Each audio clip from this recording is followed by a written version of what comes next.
Законот за судски совет, кој е дел од сетот реформи во правосудниот систем, поминал на влада.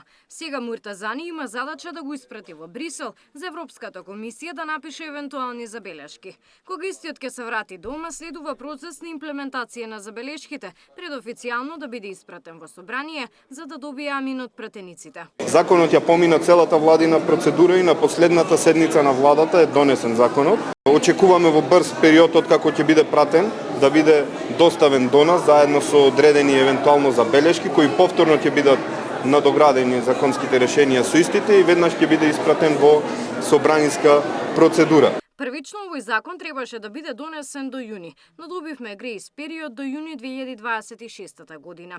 Иако се подготвува нов, актуелниот мора да се почитува. Па почитувајќи го актуелниот, денеска собранието распише оглас за нов член на судски совет, бидејќи за кратко истекува мандатот на Селим Адеми.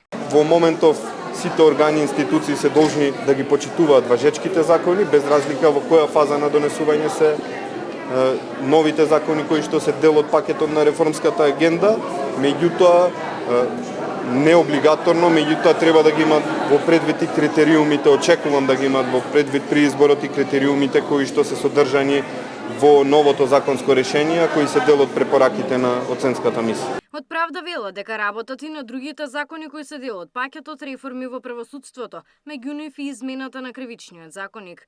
Во меѓувреме, премиерот уште еднаш повтори дека не гледа причина да се зголеми буџетот за правосудството, бидејќи Македонија како држава одвојува од буџетот пари за правосудниот систем повеќе од 75% од земјите членки на Европската унија. Јас мислам дека 0,25% е нешто кое што е прифатливо за судовите и 0,1% за обвинителите или севкупно 0,35% од нашиот бруто домашен производ.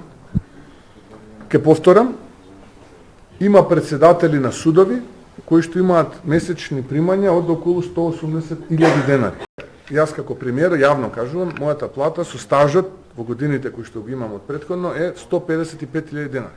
Значи, отприлика 2.500 евра. Еве, не мора да е многу подоле, барем иста нека биде на председателот на суд. Дополни дека нема да се мешаат во плановите за вработување и унапредување, но како влада се одговорни за трошење на секој денар народни пари. Габриела Лескова, Сител телевизија.